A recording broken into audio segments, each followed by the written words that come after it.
Okay, so I've kind of scrambled my project a tiny bit, but I do want to turn this back into a guitar, and I'm not going to cut a hole in it and mount that bridge. So this is a replacement neck. This is going to be a Telecaster neck. You'll notice the Telecaster bodies have this, the cutaway is very squared off, and a Strat routing is rounded off. Now the neck fits, and the intonation is basically right. It's not exact, but I don't know whether to write that off to a neck being, I mean, not this one, but a 22 fret neck. The last fret is right on the edge, oops, out of frame there, right on the edge where the wood stops, so they typically have an overhang, which is what the other neck had. So this is another 22 fret neck, and I'm expecting it to be standard sort of Telecaster neck, except that it's 22 frets with a vintage tint finish on it. I don't know what the frets are going to be like. Probably going to need at least have the frets polished. I'll check them for level and all that kind of stuff as well. And I want to use these tuners. So these are nice, sort of the Fender Cluson style tuners. They're nice and rigid, so they're not like worn out or wiggly. And sign of a good tuner is that you don't have to turn it way flat and then come up to your pitch. If it's a really good tuner, in my experience, my limited experience, I can just turn it down a bit, flatten it a bit, and it stays where I put it and doesn't go out of tune right away, or noticeably at all, really. So I think these do that. It's hard to tell because I've only ever had them on this mini Squire, and it's got a million deficiencies that make it what it is. Anyway, so these are the tuners I'm putting on it, and once I get this neck unpackaged, we'll see where we are. So it's time to put the Fender Pawn Shop back together. I received this in the mail, another eBay purchase with a Telecaster neck routing, so this will fit better in that body. And I'm going to do the fretwork. So I've put marker on all the frets, and I've got my handy dandy nice level chunk of wood with sandpaper glued to it. So what I can do is just drag this across the frets, and what we're looking for is that the ink comes off of all of them equally, and I can tell this one here got missed. So that means these guys here are slightly higher. So anyways, I'm just going to do a very gentle leveling, then I'm going to re-crown and polish, and then I can set this neck up. So it's going to need logo, set of tuners, and I'm going to drill new holes. And I like doing that. I like doing the new holes in the bottom as opposed to trying to fit one that's already had holes drilled in it, because when I do it, it's perfect. Whenever someone else does it, for some reason, I have seen some horrible jobs drilling holes in the backs and necks. I don't know why. I guess it's if you try and do it quickly. That's got to be the issue. Anyway, let's see how this turns out. Alright, so this gives you an idea of the kind of work it is to fix a neck. You can see there on the 17th fret, there's an area that is still black.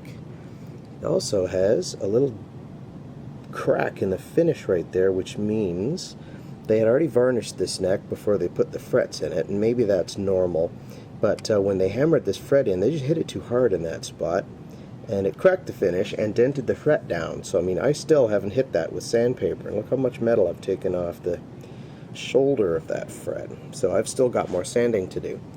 And then here's another couple of high frets. The 11 here, I've taken quite a bit of metal off of that, and we're still, you know, what I'm trying to do is get down to this guy here, which is 15, and I'm just catching it. I'm just starting, so you have to keep going until these guys are all shiny on top. You can get the marker. I've already had to reapply the marker once because I've been at it for so long. Maybe I should use a coarser grit sandpaper on my little sanding tool because I think this is 1,000 and it's just not working fast enough. But whatever. I suppose I've got the time. I'd rather not be going too aggressively. Anyway, the frets up at this end look good. They all sand equally and evenly sort of right off the bat. And it's okay for these guys to be a little lower because they're closer to headstock anyway. Not the headstock, the bridge. So, I'll finish this thing up. New set of marker lines. I should probably tape the neck again. I don't know, it just feels safer. And then crowning. Well, I got more crowning than I was expecting. But whatever, this will at least be nice and level when I'm done. Alright, so here's what I've discovered from the poor man's tools of the trade. This is some thermoformed, which I don't know if that means that it's important in any way, or if it's helpful, but it's plastic. And it has a belt of sandpaper around it, only it's incredibly coarse sandpaper. It feels like 60 or maybe 80 grit. And it's that orange belt sanding stuff that's, I guess, good for sanding through metal bolt heads. It seems a little coarse. It seems a little harsh. Also, I've got a pair of these things, these little fret protectors, and the metal is just too thick. I feel like I can't really get close to the surface of the fret to round the whole thing off, and I'm going to wind up with these angry little edges at the bottom. I find tape just works better. What I can do, though, is recycle individual pieces of tape if I tape off one fret at a time. So I did the first fret and I've moved on to the second one. Now, I do find this tool does a good job of getting started, particularly around the corners, because this, 1,000 grit sandpaper that I have on my last homemade fret crowning tool maybe works a little too gently and doesn't really take as much metal off when it takes the marker off, so then you can't tell if you're finished or not. It's hard to tell how round it is. I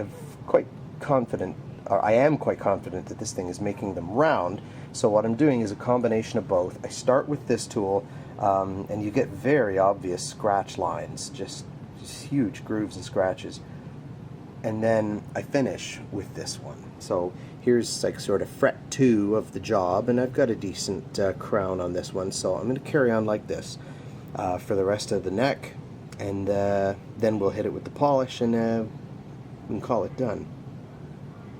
Threw a Kramer logo on there because I happen to have one. I didn't have a nice Fender one, but I'm not really fooling anybody.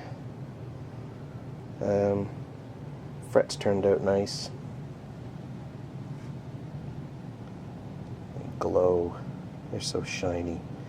Nice and smooth too. So I did a better job leveling, I think, on this one than I did on the previous neck I did, which was for that hollow body junker. Anyway, now I need to sand the heel so that it'll fit into the other body, and whatever sanding I do, I'm going to have to buff out the scratches so that there isn't like hazy wood color around where the joint is. So let's see what I can do with that.